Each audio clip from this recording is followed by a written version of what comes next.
So we are gonna start. Welcome. My name is Loto, and I'm the lucky one who is gonna be your guide for today, for this session. And I'll tell you more about me and about the workshop in a few minutes. But before, I'm gonna invite us to practice mindfulness for a couple of minutes. Okay? So you can follow my voice if you want, or you can also follow your own practice if you prefer. You can close your eyes if you want, or you can also keep them open if that feels better.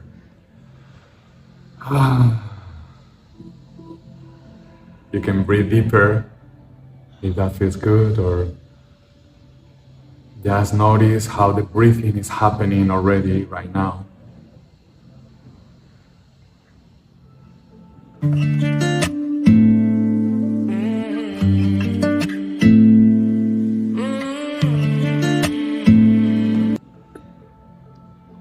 And this couple of minutes is to connect more with ourselves, with the space, with each other, and with the journey of 75 minutes that we are going to share today.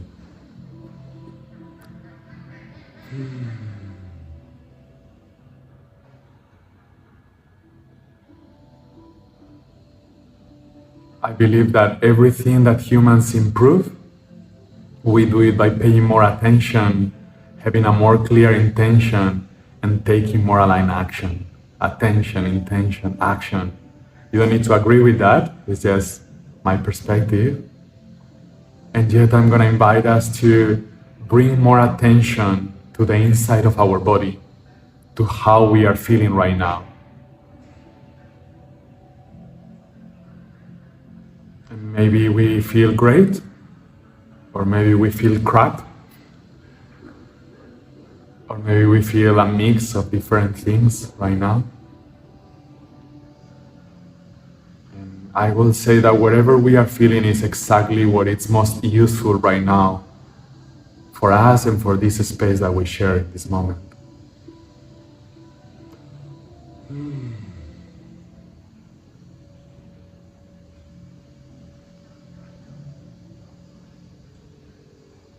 And regardless of what is the label or the story or the words that will explain how we feel, we can just notice the sensation inside of our body.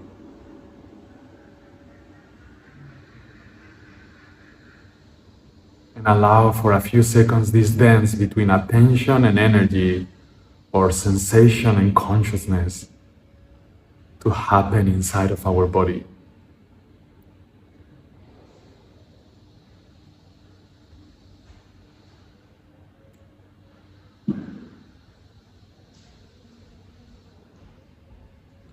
And after these few seconds of attention inside, I invite us to have the intention to expand everywhere in our body and even a bit beyond, to expand both our sensation and our attention. Why? Because when we expand sensation and attention, we feel better. I don't expect you to believe me, but to explore it, to experiment on your own. When we feel bad, it's because there is contraction of sensation or energy and attention or consciousness. When we feel better, it's because our energy and consciousness is expanding. Sometimes because, or often because we like what we are experiencing.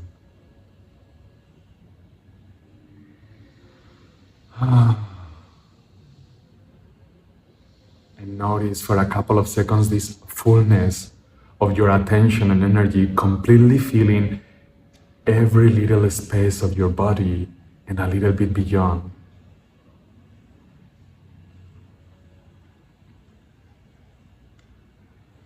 You don't need to do it right.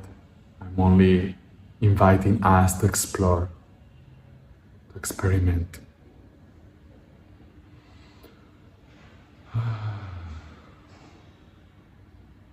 Attention, intention, and now we are going to explore action in a really subtle way. Maybe by tweaking our posture a little bit so we sit a little bit more comfortable if we can. Maybe a little bit more straight if we want.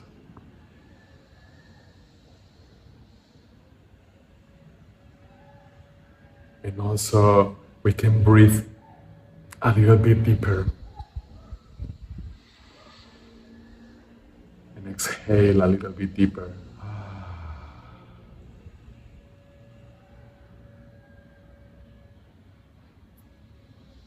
Or notice our attention, how it's happening anyway, all the time. And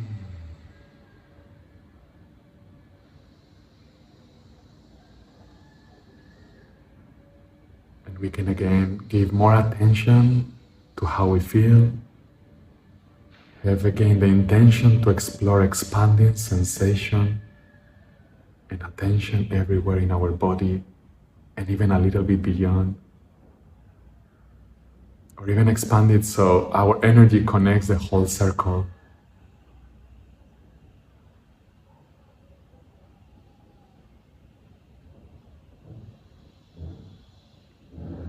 And again, action. I'm going to invite us now to breathe together, only if you want, to connect through the breathing and to co-regulate and connect deeper. So at the count of 3, I'll breathe in, and if you want, you can follow along. 3, 2, 1. And one more time. 3, 2, 1.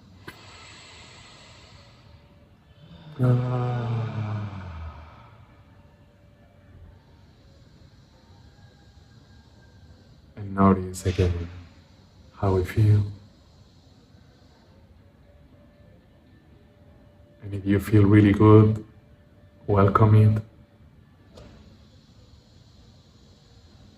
And yet if we don't feel really good or we feel mixed, that's also okay. Or it can be okay if we let it be for a few seconds or for a little while.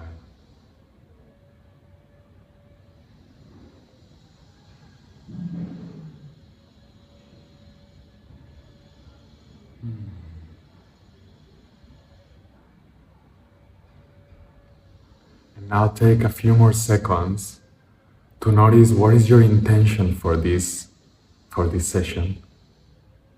Before, just to give some context, so we share some ideas, I'm gonna remind us or let us know, in case we haven't even read anything about it, that we are in a Hawimi circle. And part of the key aspects that we are going to explore, that is my intention to explore together, is how to create relationships that support us in living our purpose. How to create relationships that allow us to more easily live our purpose than distract or forget what our purpose is. How to create relationships that can support us with the change that we want to see in the world. And how to create relationships or co-create them so we can feel safe, at home, supported, empowered, no matter where we go in the world.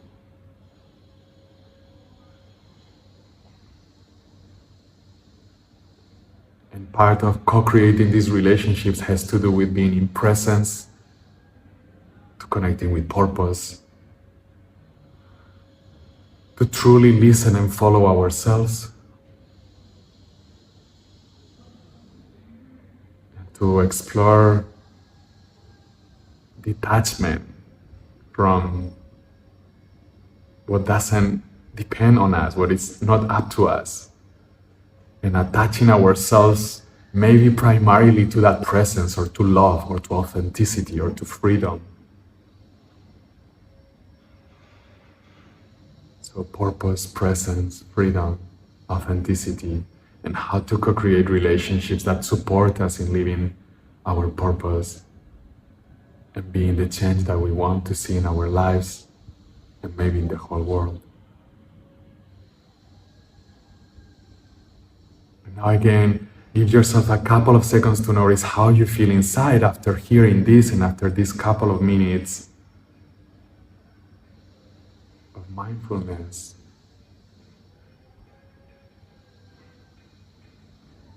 And give yourself a few seconds to discover what is your intention. What is that you specifically would love to experience or discover or hear about? You don't need to create that idea. You can just wait and it will come to you either in words or in a feeling or in an image. What will need to happen in this space for you to be incredibly thankful that you chose to come here today?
Feel ready, slowly, we are going to open our eyes, and yet we can keep our attention in this sense of centeredness or sense of noticing our inside, noticing this dance inside of consciousness and energy or attention and sensation.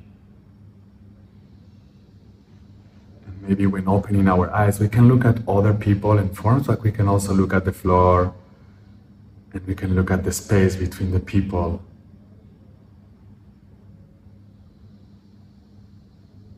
And then gradually we can notice each other if we want to.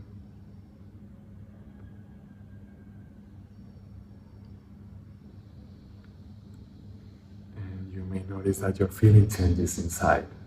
Actually, if you are attentive, it's inevitable to notice that your feeling changes inside every time you change your focus. And that's part of the magic of being a human, I think.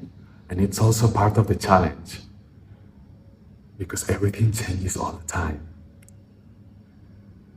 And I don't know if that's an individual ambition or inertia or tendency, or it's a collective one, but there is such a tendency to be attached for things to stay the same, for our partners to stay the same, when we like them, when not, for our partners to change as soon as possible, or maybe for our finances to stay, or at least stay growing, or for our bodies to stay young, maybe.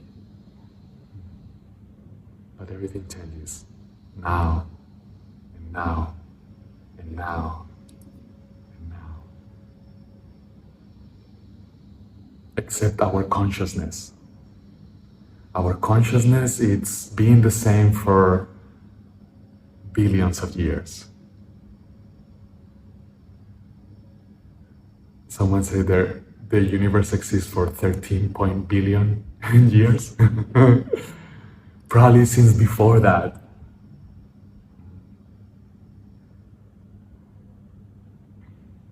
And I think we are essentially consciousness. And when we get really excited, we create energy, and then we create the whole universe. And you don't need to agree with what I just said. Actually, you don't need to believe anything that I say. You are not here to believe me. You are here to do whatever feels right for you. I actually think that if you question everything that I say, you are going to learn more than if you try to agree with me. I do invite you to stay open, even if it sounds crazy, some of the things that I may say. And also to stay open when I say things that you already know and that you have read 1,000 times. Because in my experience, I've been in personal growth and spiritual growth for 26 years, since I was 16. And I've been a monk of a meditation practice for 12 years. And I have read hundreds of books, or dozens and dozens. I mainly listen to them. I don't like reading so much. So it's not so easy to find ideas that I have never heard before. But still, my most amazing changes or leaps of freedom happen when I hear the same in a moment when I'm a little bit different, then it touches me in a more profound, powerful, subtle way, and everything changes. And maybe that's gonna be the case for you today. You're gonna hear something again, but in a subtle, different way that changes everything. It makes you more enlightened and richer financially, and more happy romantically, and more healthy than ever before. I'm going to share one more thing about science and how that's maybe possible to get more enlightened and richer and healthier and romantically more successful. And then I'm going to hear a little bit of what is that you would love to explore in this time together. Probably you have heard about research, probably or maybe, a research that was made in Harvard is so far the longest scientific research that has ever been made. And it's already, I think, more than 85 years. And they have this super famous TED Talk, in case you have seen any TED Talk, with millions of views. But basically, in 85 years, the essence of what they have discovered is that the number one reason for happiness and for longevity, you know what it is? It's relationships. But it's not how many relationships we have or what is the type of relationship, if it's boyfriend or auntie or mom or daughter, is how intimate, how authentic is that relationship, how much we feel that we can rely on those relationships when everything is fucked, when everything gets really tough, that we know there is someone that still loves us. And unfortunately, those relationships are not so common. Also, relationships are the source of wealth. There is this saying that your network equals your net worth. Really, all the money that comes to me and that comes to you comes from someone else. All of it. Every cent. So it's about also the quality and the alignment of our relationships. And enlightenment, I guess it depends more than anything else in our relationship with God or the divine or love or whatever you want to call it. But it's still relationships. And the space that we are exploring today is about how to create relationships that support us living our purpose and being richer in every aspect of our lives.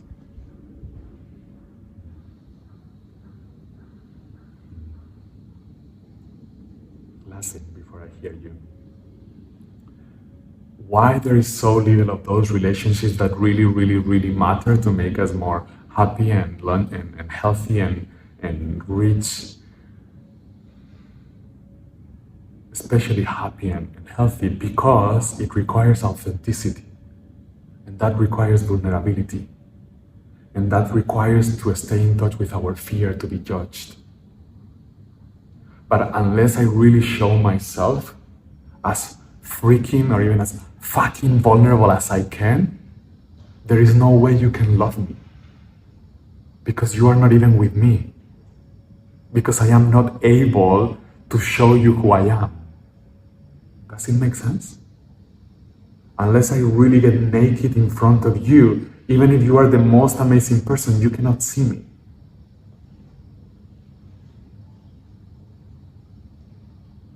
So it requires bravery and safety as well. It requires to feel that I am safe enough to actually dare to show myself. Make sense? It doesn't have to. I'm asking genuinely.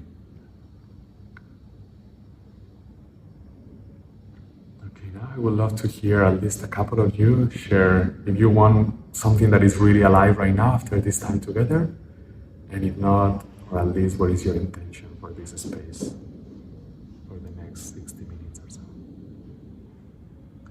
Welcome again. Thank you. I'm Lilia. I came here, I was curious a lot, especially for the first words in the description of the session. It's Hawimi. Hawimi. And the intention is to stay openly curious about everything that we're going to say and discuss. It touches me, or it resonates a lot about vulnerability, because I know I'm struggling sometimes in being really vulnerable. So I'm doing shit. So super felt point for sure. And I'm going to invite us again to bring attention to our core, to our center, to our heart, to inside of our body. Why?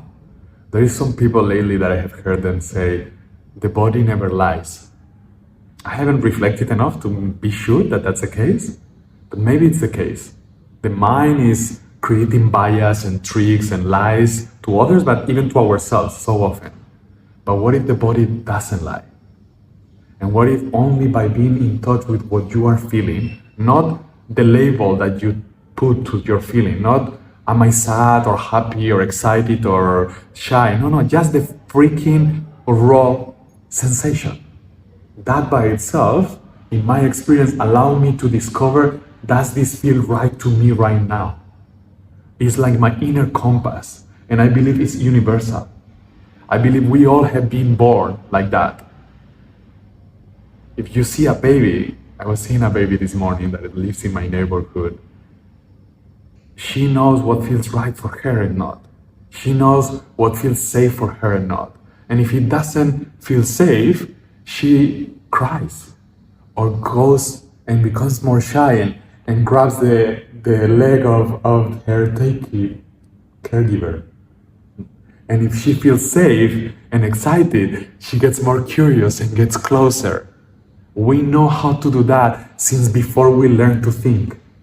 It's still in every fucking cell of your being. I'm saying fucking only to underline words or to use bold letters. That's not okay. You can tell me and I can change the word for underline feeling.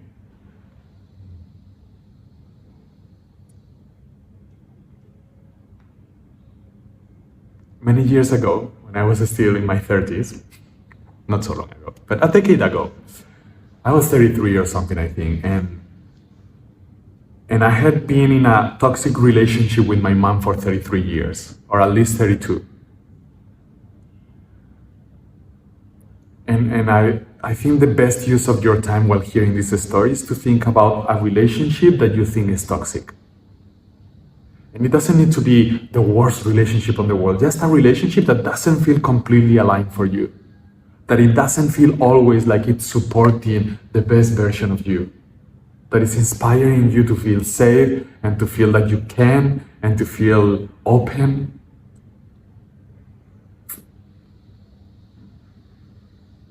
Maybe you can think about a movie where there is a toxic relationship. Anyway, for me it was with my mom. And I say 31 years because probably when I was a baby, women are designed to have so many hormones of happiness when the child is just born, that for the first 2 years, unconditional love is real. Because the mom is so intoxicated with cool drugs that the body produces, that it doesn't matter if the kid vomits, farts, poos, whatever it does, it's like, oh my God, it's such a beautiful baby. But after those 2 years or so, the drugs start to drain, and the unconditional love starts to drain as well. And now it's like, I want to kill this kid. Not always, but sometimes. And if you have spoken intimately with some parents, they go through that. It's like, get the baby, I need to go away. And it's not because the mom or the dad, it's wrong. It's because it's a human. And sometimes not sleeping in the whole night because the baby is waking up every 2 hours is not easy. Because they are still humans and they want to do things and they have other needs. So always being 24/7 available for that little thing is not always easy. So by that time, 2 or 3 years old, my mom started to become a regular human again. And I only discovered that it was a toxic relationship just 2 years ago, or a few months ago, really. I was reflecting actually here in these rice fields, and I was, wait a moment. If today my mom so often treats me in a way that doesn't feel respectful to me, sometimes she uses a tone of voice or some words that I feel she's not really listening to me. She's not really caring enough if what she's sharing matters to me. Or if she's just misusing my time without even asking if I'm okay about talking about that. If she's doing it now, probably she was doing it 30 years ago and 40 years ago. Because she is not less enlightened. She's more enlightened today than she was. She meditates. She's been also a nun of a meditation practice. She's super committed with her growth. So she's more enlightened today. So the chances that she wasn't treating me like that when I was a little kid are 0. Why I think this is relevant to all of us? Because I believe we all have a mom, I'm pretty sure, and we all have, anyway, people that we are intimate enough that unless we know how to be true to ourselves, they are gonna step our boundaries sometimes. Because they are not gonna know what are our boundaries. It's our responsibility. Anyway, I believe it's my responsibility to be really listening to myself so I can notice if the way you are treating me feels right or not to me. And I don't think it's your responsibility or yours or my mom's responsibility to know. It's my responsibility and no one else's. And if it feels right, it's my responsibility to enjoy it. And if it doesn't feel right, it's my responsibility to communicate it and to invite a change, to propose a change, a different way that feels better for me and hopefully better for both of us. And it's also my responsibility, if we don't know how to make that change, to freaking leave. 10 years ago, for the first time, I realized that it was an option to leave, that I didn't need to stay there until we scream to each other and say things that then we regretted having said. Again, after decades of treating each other like that, almost every time we spend more than 90 minutes together. That I could leave. And once I say, hey mommy, we keep treating each other this way, I'm gonna leave. She continued in the same way. And I said it again, I need something to change because this doesn't feel good. I don't think this is healthy. If we don't change it, I'm gonna leave. And she continued, and the third time I just stand up and left the house. And when I had made only 3 steps out of the door, something changed forever. Because now I knew there was a way to stop toxic relating. And if it worked with my mom, I knew it could work with anyone. Not because my mom is wrong. My mom is fucking amazing. You will probably adore her. She's incredible. She's passionate, enthusiastic, mindful, caring, loving. And it's a human.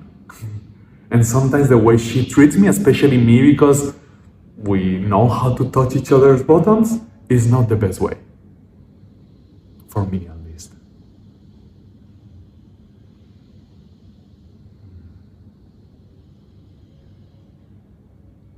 So my point is, I think we all have the responsibility to listen and follow our truth.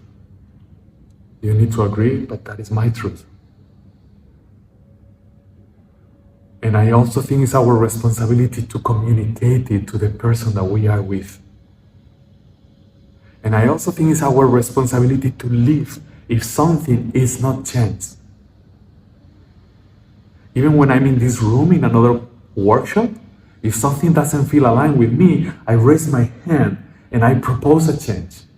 I say, hey, can you speak more about this? Or can you give me a practical example so it's more practical and I can discover more for myself? And if the person gets me, I stay. But if I still feel that it's not for me, as respectfully as I can, I stand up and I leave. And my ego hates it. It's like, fuck, why are you so weird? Why do you need to be so special and leave if it's not completely aligned with you? But my heart, my body is like, thank you. Because now I know I can be safe, at least on my own.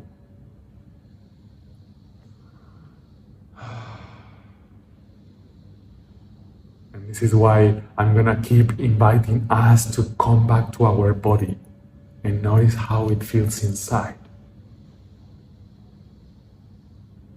How the more authenticity we hear from Loto, but also from Livia, and also from the next person that speaks, we feel more safe. Because authenticity is safe. Masks are not safe.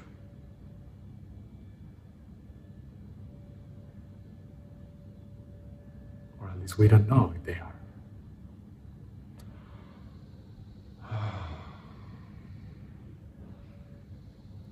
Won't even close your eyes and take a moment and notice how you feel.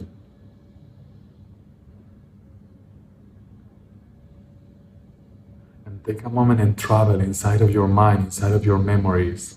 One of the things that I love the most is learning from myself and inviting others to learn from themselves instead of from an expert outside, from the expert inside. From the experiences that we all have had. And I invite you to notice at least 2, it can be 3 or 4, but at least 2 so you can see the pattern 2 times that you haven't felt safe with someone else.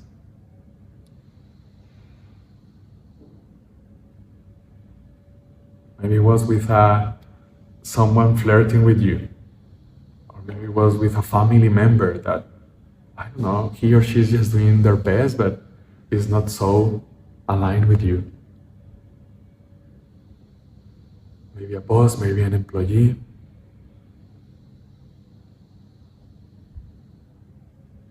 It's not to see it as wrong, it's just to notice how it feels. To notice what is the tension inside the body that activates when something doesn't feel safe. So we can recognize it more easily.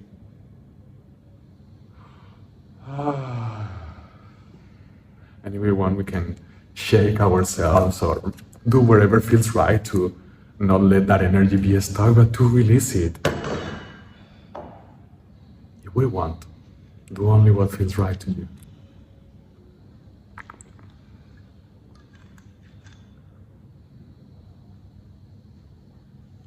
And now, after shaking it up a little bit, in whichever way feels right, or just desiring that energy leaves you if you want to, that already, your intention affects energy instantaneously. You desire to release something, it starts releasing. You desire to hold on to something, it starts to concentrate. You desire to feel more open, and you start to open it up. Of course, the more you practice, the better you get at it, like in anything. But your intention controls energy. It doesn't control matter because it's a really concentrated expression of energy, so it requires more time. It does influence it, but it requires more time until the world, the material world changes. But energy changes instantaneously. Again, don't agree with me, just explore it. And now I want you to think about at least 2 times, it can be 3, 4 more, but at least 2 times where you have felt especially safe. Like so safe. Maybe with a baby, maybe with a pet, a cat, with a dog, with a partner that really knew how to treat you, sometimes at least. With nature, with yourself in meditation or dancing or listening to music. Sometimes maybe with a Balinese human that they have a different level of kindness and suddenly you feel like, This is good. Don't rush it, don't try to find it, just wait until you see at least 2 occasions where you felt especially safe.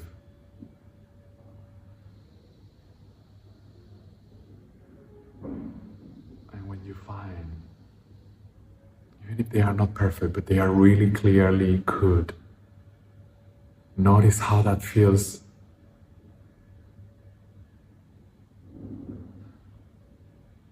And allow this feeling to spread everywhere in your body. And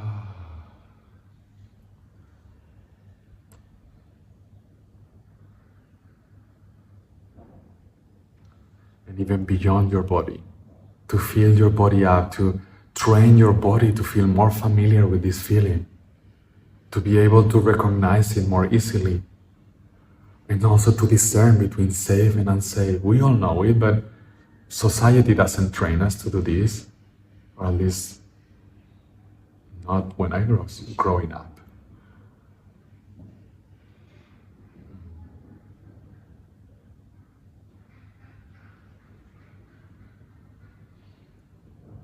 And when you feel ready, you can slowly open your eyes. If you feel that for you it's important to take notes, you can. You can take them in a pen and paper or in your phone. If you use your phone, use flight mode to not get distracted. And yet also we are gonna share now, if we want. So when we share it, when we put our own words, we integrate it more.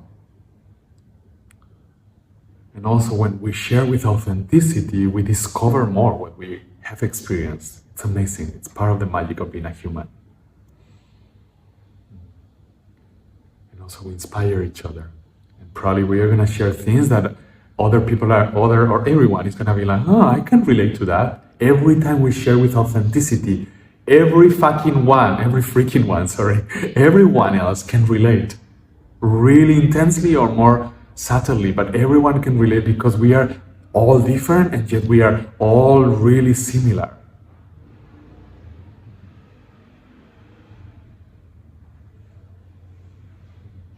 So the words that you said really triggered me so much, something inside of me, like, I don't know, like anxiety or like, okay, I need to be alone now. But then you say, oh no, but then the ego hates that. Like, why are you so weird? Why do you want to stand up and just leave?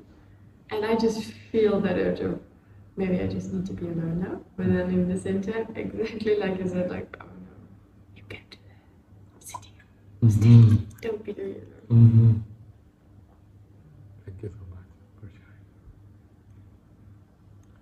sharing. And if you want, and all of us, notice how that feels, and notice how probably we all have felt like that fucking too many times probably in our lives. But at least I didn't have the bravery to be true to myself. I didn't even know that was allowed, that I would be still loved if I did what my instinct was asking me to do. And please, if you or anyone, if at some point you realize, actually, what feels more respectful to me is to leave, please do it. And that will be the most powerful thing of this space, to realize that you can do that. And if instead of leaving you need something to change, like me stop saying swearing, propose it. Wherever it is. I think you have the right to feel safe always.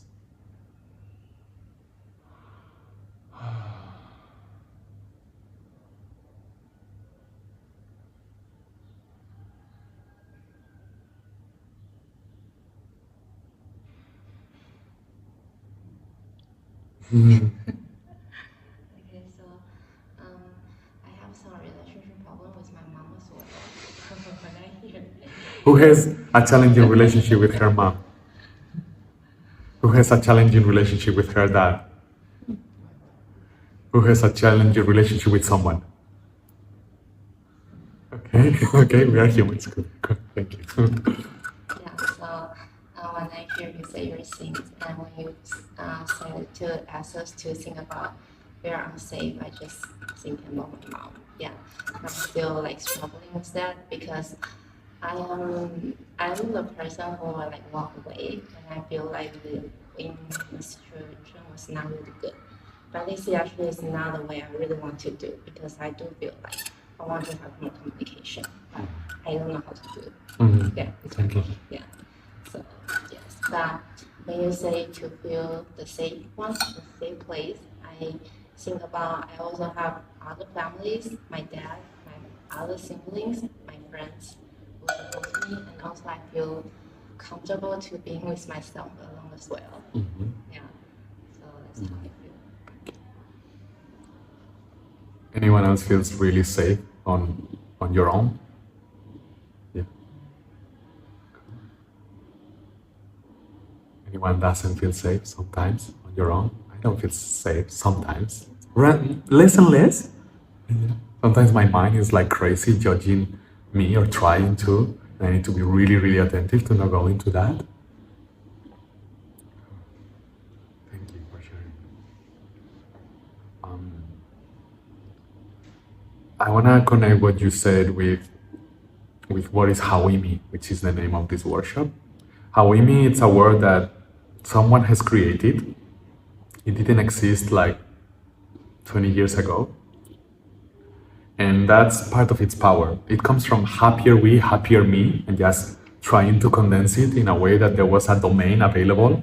Because short words, normally there is no domain available. If you look for house or home or love, it's all taken.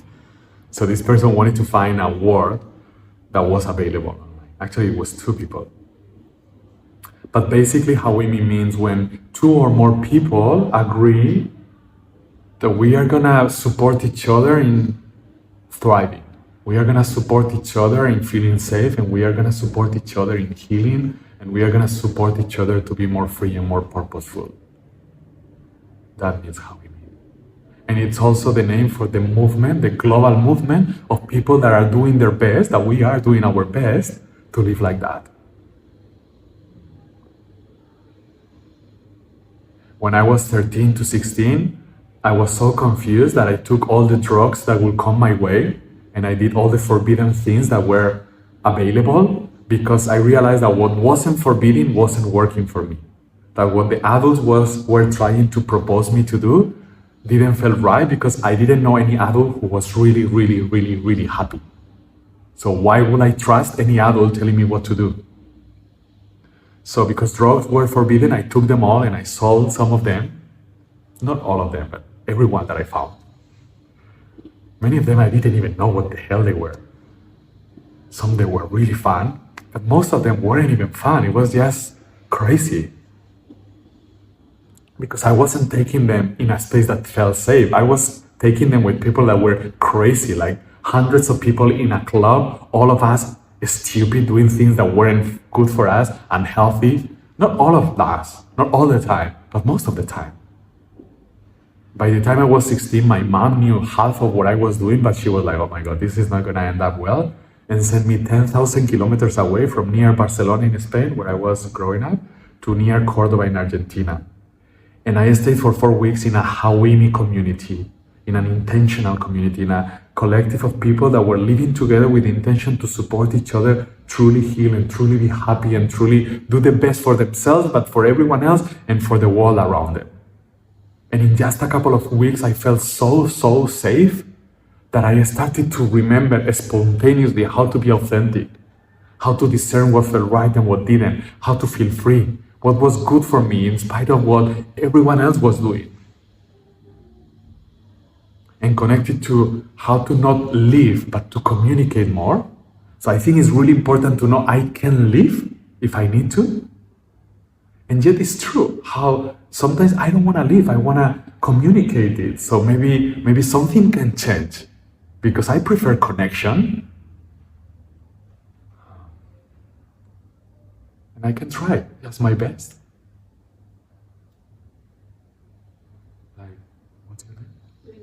Like Lina just did, sharing it, and maybe in sharing it, maybe it felt a little bit better because no one is. Release of kind of okay, I can, and then it's like the pressure. So this that we are co-creating here is a Hawimi relationship. And it's a Hawimi relationship of the whole group, but it's also a Hawimi relationship between each one of us. As much as we are feeling that we are not judging each other and that we actually prefer the best for each other. Now take a moment to tune into the intention. I'm here in this space. I'm gonna do my best for this circle to be the best for everyone that is present. Just with your intention. I'm gonna do my best so my words and my silence and my breathing and my listening is the best for everyone here.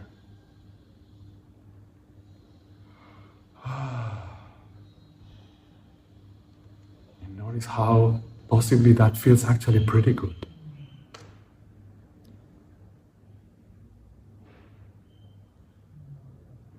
There is so much science that says that compassion, wanting the best for others and for ourselves,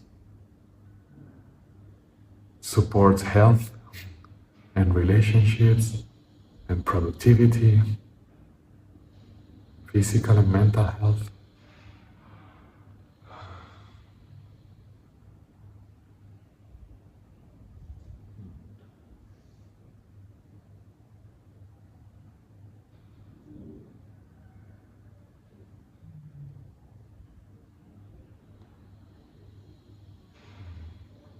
Now I want you to think of one person outside of this circle as well.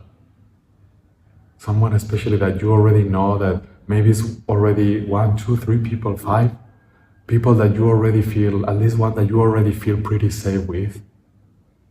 And really that you inspire each other quite often. And you don't need to commit, but open yourself about the possibility to make that explicit agreement with that person. Something like, hey, what if every time we see each other or every time we message each other, we agree that it's gonna be a reminder to live our purpose. It's gonna be a reminder to live as authentically as possible. That every time we say hi, even hi, it's gonna be a reminder to be true to ourselves.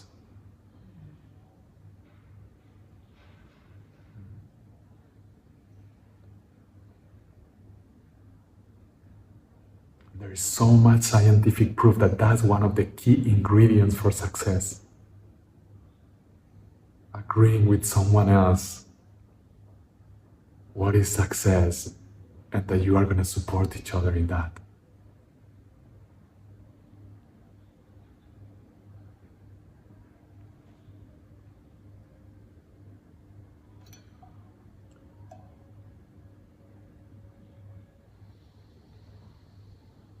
Notice how that feels in your body.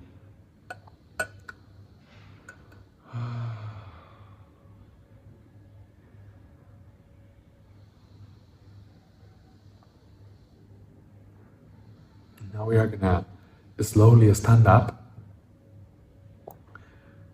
And we are just gonna keep noticing. It can be eyes closed if you want, but you don't have to. But be as attentive to how you feel inside.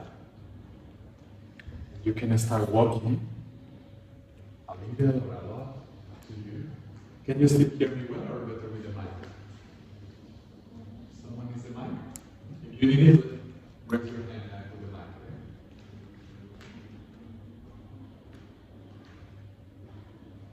And notice how you feel inside of your body. And notice how this is a metaphor of how you walk in your life. It's different, but it's also the same than other times. Maybe when you are walking a lot. And maybe sometimes when we are walking, we are not really attentive to how we feel. Maybe we are too busy getting somewhere, or too busy worrying about what other people may think about us, people around us in the street, or maybe our moms back at home, or our boss, or our friends, or our boyfriends, partners.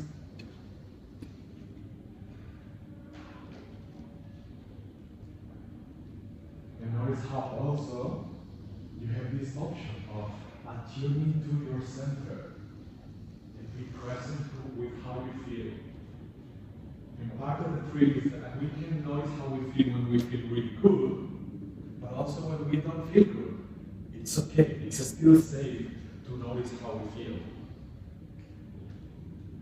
Maybe we think it's not safe to feel bad, but actually it is safe.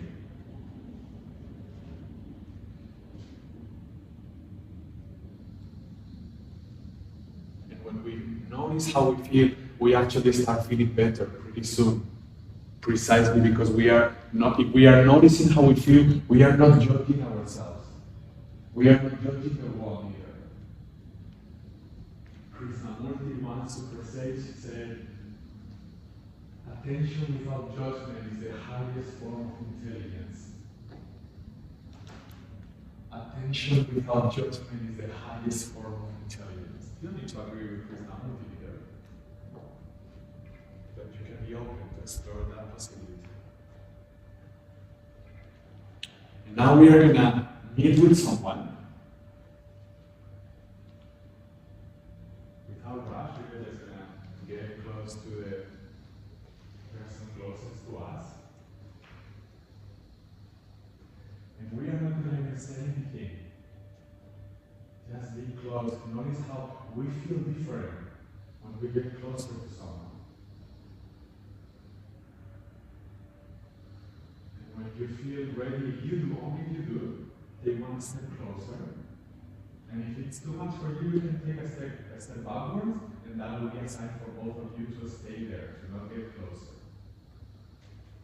And notice again how you feel different. Maybe you feel more intensity, you feel the energy of the other person, or at least the effect that the other person's presence has in you. And stay as present as you can with how you feel. And if you still feel safe, take it one step closer, a small one. And if the other person takes a step backwards, then that's a sign. You don't get closer. It's not right or wrong. It's not better closer. It's different. And if you want, you can breathe together.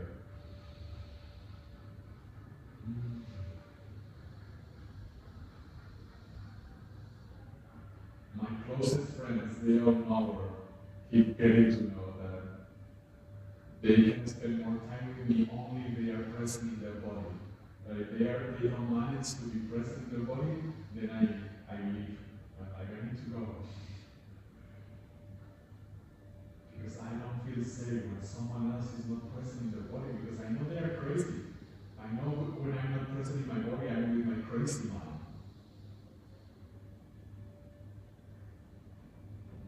It just doesn't feel so safe. You don't need to agree. Just explore how does it feel to be present in your body with another human that is also doing his or her best in this case. Or his best in your case. To be present in her or his body.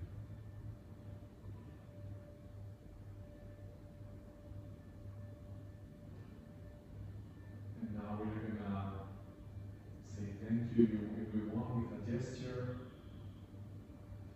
We are gonna move and keep walking. And take a moment to notice how you feel. How was that powerful, beautiful, simple, intense, subtle, all of it?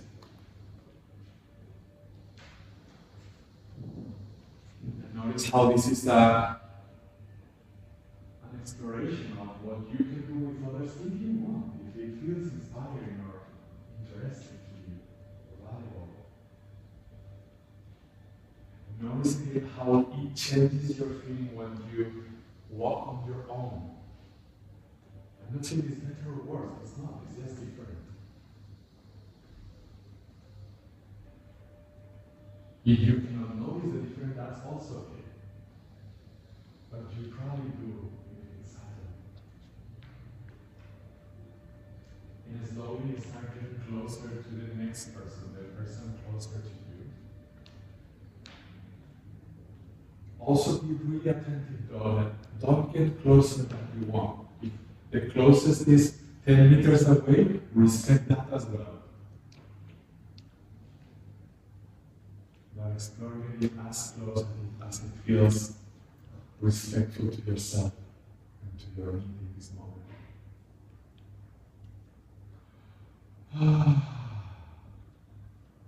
Be attentive to your center so you can discern what feels right and what doesn't.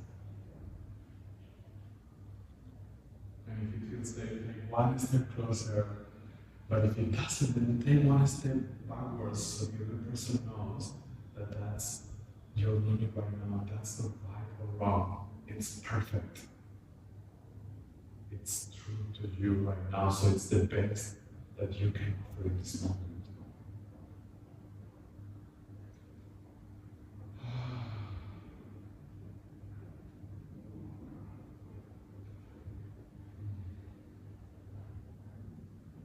And if you want at the count of 3, breathe together. 3, 2, 1.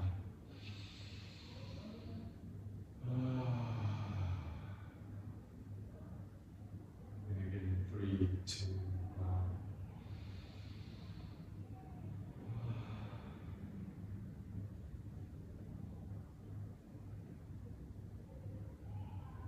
And one more, 3, 2, 1.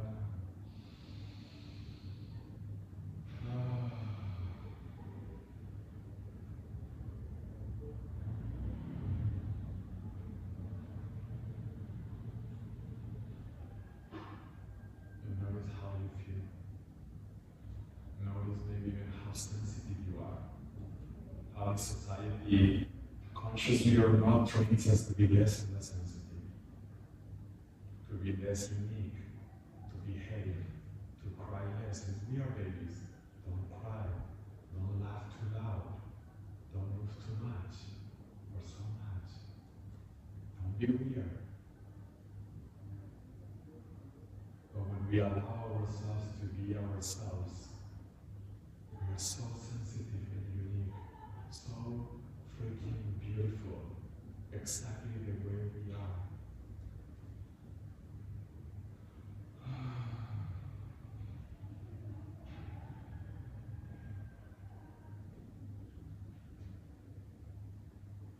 The more steps there are, the more science discovers that everything is better with more safety, with more authenticity. Teams are more productive when there is more psychological safety. Couples bond deeper when there is more safety, and friends and family. Sex is way better when there is more safety. Laughter is more true and loud when there is more safety. Beauty is more easy to notice when we feel more safe and more relaxed.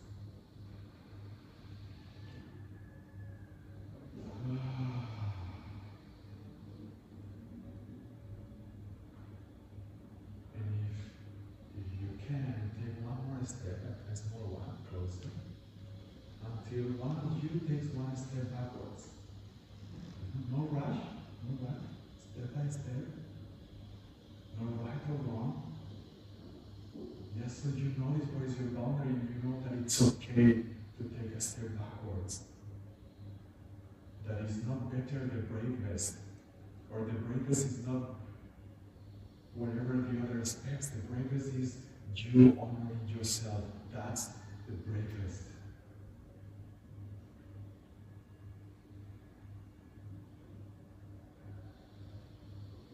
One little step forward, all backwards.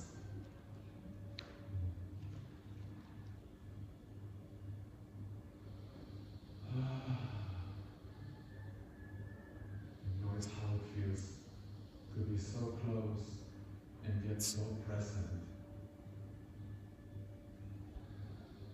That how babies feel with their moms, at least luckily most babies, at least the first couple of years. Almost all the time, because moms are in deep drugs, in deep endorphins.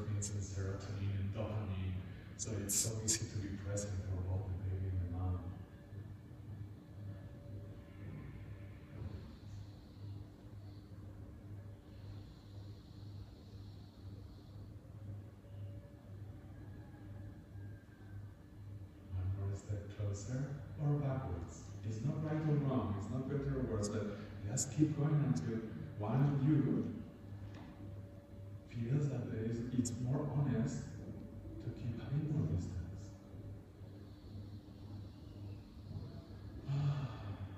Maybe also notice how close you are to a complete stranger right now. Now, maybe that's normal to you, but maybe it's not. Maybe it's not even culturally normal where you come from.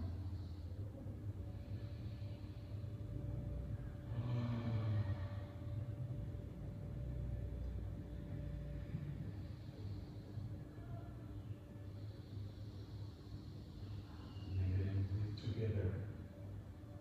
3, 2, 1.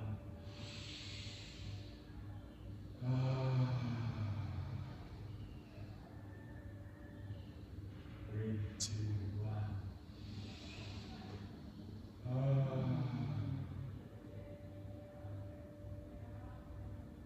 And one more time, notice how you feel. Without any rush, thank the other person. Thank yourself as well, just for exploring, for being curious. And it's lovely.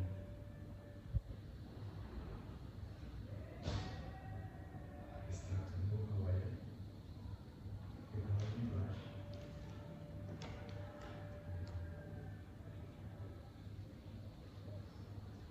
And without any rush, find back where you were sitting or a different seat, wherever feels better to you.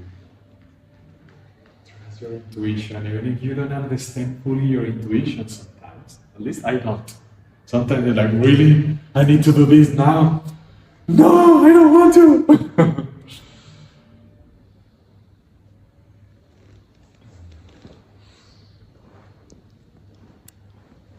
Gradually find a seat. If it feels right in the circle, if not, you can sit at the other side of the room, wherever feels true to you.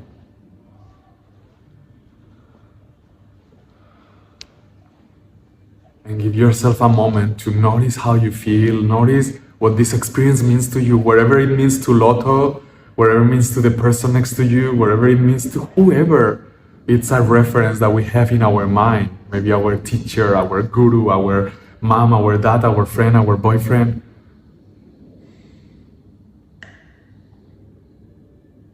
Notice how it feels to you, what it means to you, with or without words.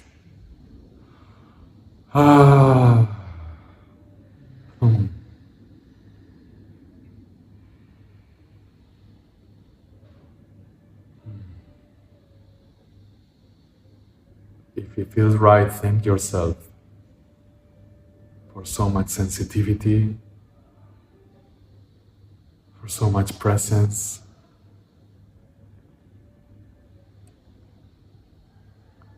Some people that I think are really wise say that attention without judgment, it's unconditional love.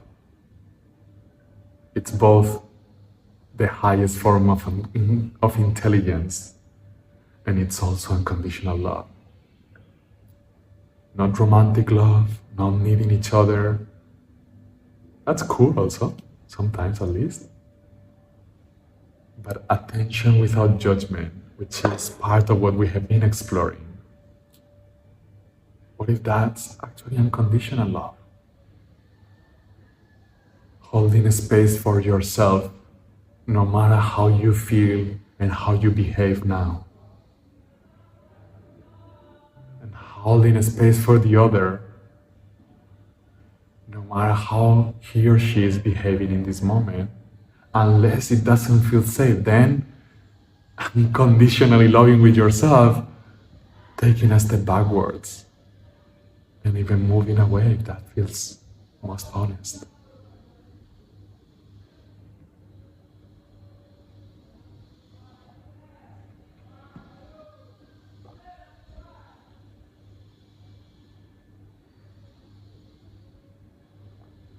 And slowly, without rush, if we still have our eyes closed, we can start opening them up. staying connected to our center, to our presence, to our attention and energy, or sensation and consciousness dancing inside our body or in our body. Without trying, just having that intention and seeing what happens.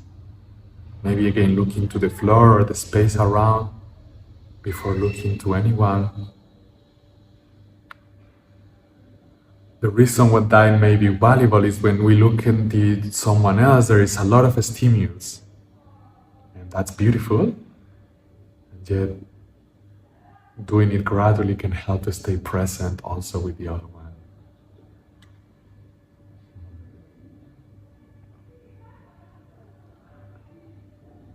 We are closer to the end, not yet, but closer. And I want to say a couple of things and then also hearing your last few shares, if you want to. First, I want to say thank you for exploring together. Thank you for daring to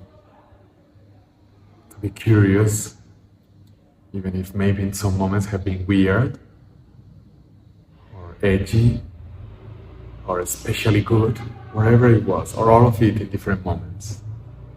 Or you don't even know yet what it is, it's just happening. That's another characteristic of babies. They are curious all the time. Sometimes excitedly curious, and sometimes almost like a I don't care curious, I speak a lot about babies often, and also in this book, Happiness is Easy, because I think babies are our natural state. Everything else we have learned it from others. And maybe it's natural or maybe it's not natural, just learned. Maybe it's healthy and maybe it's really unhealthy, even if it's really normal in society. But when we are babies, we are still nature. We are still in our bodies, we are still present as fuck. We are unable to not be present because we haven't learned to think about the future or the past or judge as right or wrong. We are just exploring. And I always feel safe with babies. I have never felt threatened by a baby. Have you? Sometimes I feel threatened because I don't know how to be around them. I feel challenged, but not threatened.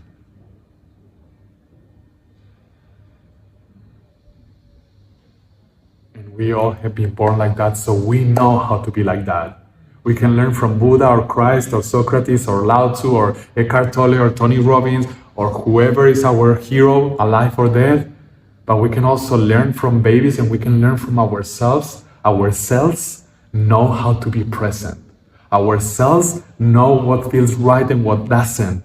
In essence, they still know because it's in hundreds of hours, thousands of hours, 2 years of our life, we were present all the time. Our bodies remember, it's recorded inside of you. We can be inspired by someone outside, but we can only remember from inside.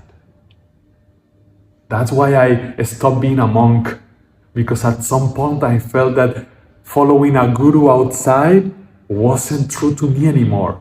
I needed to follow only the guru inside, which is the same in everyone. It's pure consciousness, pure love, pure presence. You need to agree with that neither, that's my belief.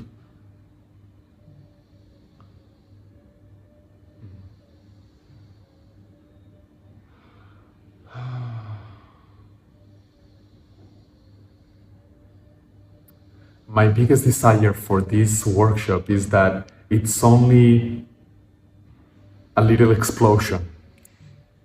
A little explosion of curiosity, a little explosion on extra dose of attention and intention and aligned action. A little explosion or elevating safety or exploring safety with ourselves and in relation. But also it's the beginning to bringing that to the rest of our life. You don't have to, of course you don't. That is my desire. If it resonates with your desire, my invitation is that as soon as you can, like ideally right now, and if you don't want to do it right now, then as soon as you get out of here, in the first few minutes before you forget, you text someone, at least one person. It can be 2, 3, 4, 5. They say we are the result of the 5 people that we spend most time with, so maybe ideally 5, but at least one person, and tell, hey, you, I love you, and I would like that from now on, every time we connect in a message, any way, in a call, in presence, we remind each other to be true to ourselves. We remind each other to be authentic. We remind each other to live our freaking purpose instead of live to be liked by others. Even if we don't know exactly what the fact that is, we are still are gonna remind each other to do our best to do that. If you want more support to keep exploring this, you just need to send me a DM, and there is a QR code in that picture of me in the exit. And there is another outside, I think. But anyway, there is one QR there, and it leads to my Instagram, and my Instagram is also connected to my WhatsApp if you prefer WhatsApp. And if you send me a message, I will send you a bunch of gifts. Why? Because I can, because it's cool. I think it's good karma. And one of the gifts is this book in English. Unless you want it in Spanish, it will be in English. Happiness is Easy, which is really cool. I learn from it every time I read it. Every time. I'm like, who the fuck wrote this? This is good. Really. And also you'll have access to a community of people that is trying to live, supporting each other to live our purpose. And also to an app still about to be launched that connects the whole world that is trying to live with more purpose. Finally, the most conscious world one click away. I'm super excited. I've been dreaming with this for 10 years. Finally, it's happening. What else? Also to the music that we heard here, that we heard it only at the beginning, but it's beautiful. Also to a 91% discount with a session with me. You don't have to do sessions with me, but if you are like, wow, this guy is really wise. I wonder what can happen in an hour, just 90 minutes just with him alone, then you can book it for 91% discount. You don't have to, but if you want. Why 91? Because if you don't want it for 91% discount, is that you don't really want it, and then it's good that we don't waste our time at this time. But if you really want it, that's the easiest that I'm happy to make it.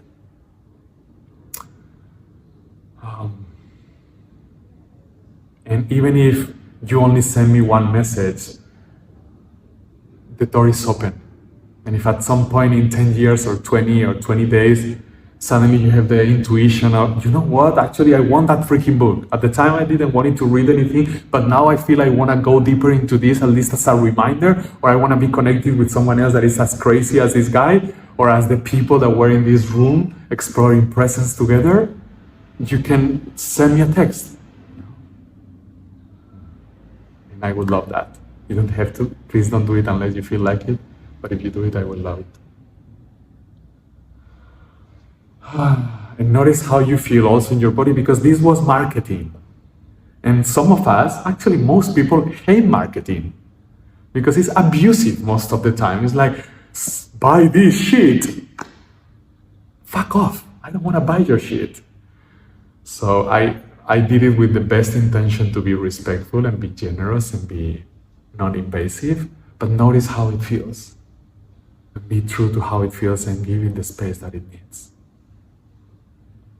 And it's also important because marketing is part of this world. People trying to promote what they believe in, ideally, it's part of this world, and it's important also to take a step backwards when people do it in a way that doesn't feel respectful to us. But it's also important to stay open when actually it's done in a way that actually feels inspiring. Sometimes I used to reject things just because it was marketing, and then I was like, wait a moment, I actually want this thing. I'm so happy that they are offering it to me. And sometimes not. Sometimes you're like, I don't want this. Pass.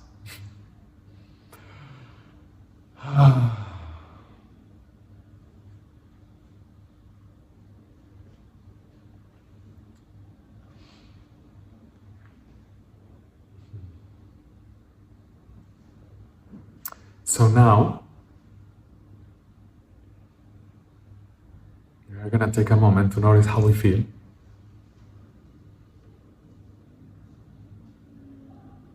And we are gonna share in one word how we feel. And if it cannot be one word, then a really short sentence, as short as possible, just for time reasons. And notice how you feel also when you hear the authenticity of the next person.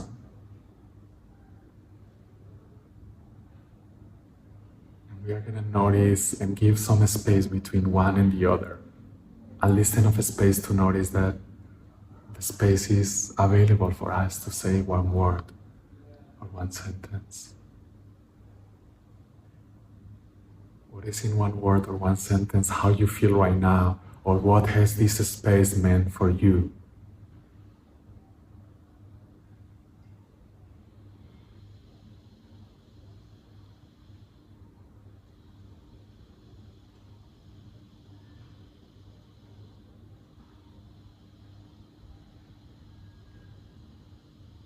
Presence, love, space.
Softness.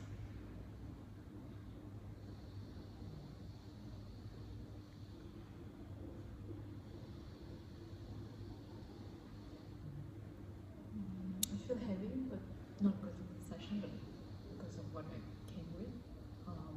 But actually, I wanted to express because it's a coincidence, because I was really triggered yesterday by a friend, and then today you brought up toxic relationships, and also the fact that you can leave, and then to me it's a bit of a sign that, oh, okay, it's a confirmation that this is not a good friendship that I reflected on yesterday, and that I can end it. Thank you so much for expressing that. And we can all notice how that feels. And I want to express something else, and then we are going to leave, but we are going to stay connected if you want, as much as you want, for the rest of our lives, only if it feels right, through Instagram, WhatsApp, who knows, maybe we meet again. But leaving doesn't mean stop loving. Saying no doesn't mean stop loving. It actually maybe means the opposite. It means I love enough that I can share the most authentic expression with you. And when we are ready to love each other in a way that is authentic enough, we'll probably connect again. And until then, distance, a little bit more distance or a lot more distance, is the most loving thing that we can offer each other. And only if we are able and brave enough, if we have the balls, enough balls, masculine in my case, more feminine in yours, but balls enough to be true to ourselves, then only then we can create a peaceful world, a safe world.